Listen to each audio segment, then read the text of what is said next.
With me, Congresswoman Linda Sánchez, Democrat from the great state of California and Vice Chair of the House Democratic Caucus. Nice to see you, Congresswoman.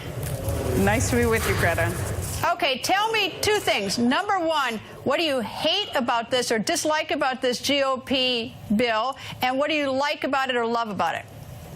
Okay, what I absolutely hate about this bill is that it gives the wealthiest 400 families in this country a huge tax break, and it comes at the expense of middle-class Americans, working families, and working families that are struggling.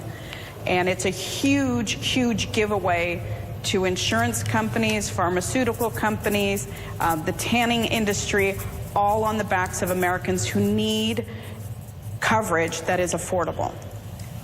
All right, you got to answer the second part then. What do you like or love about it?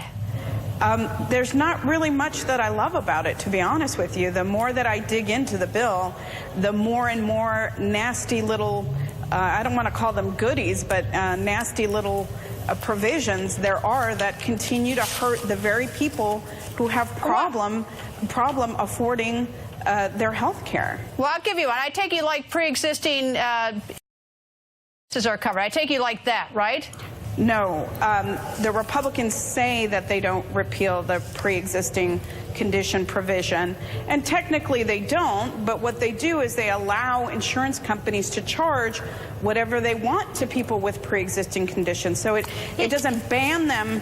It doesn't ban them from prohibiting selling plans to them, but it makes it virtually unaffordable for Americans who do have pre-existing conditions. So it's pretty much not accomplishing what it did under the ACA. So they may say that it doesn't do it, but in effect, that's essentially what happens is people with pre-existing conditions won't be able to afford coverage. All right. I think for the most part, at least tonight, most of us are flying blind because we haven't had the score. We don't know how much it costs. The CBO hasn't done that. So, you know, we're flying a little bit blind. We haven't had hearings, so we have no idea about that.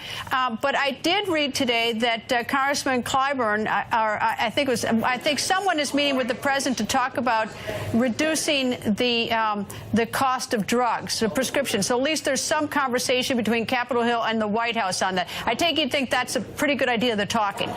Well, the talking is a good first step, but I'd like to see it included in the bill. Right now, that is not in the bill.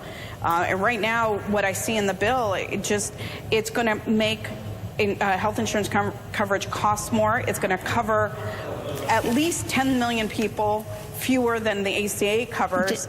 It goes up every year and puts a tax on how old you are, and each year it goes up, the cost goes up based on how old you are. It's really not a good replacement, and I think we would do better going back to ACA and just fixing the parts of ACA that need fine-tuning.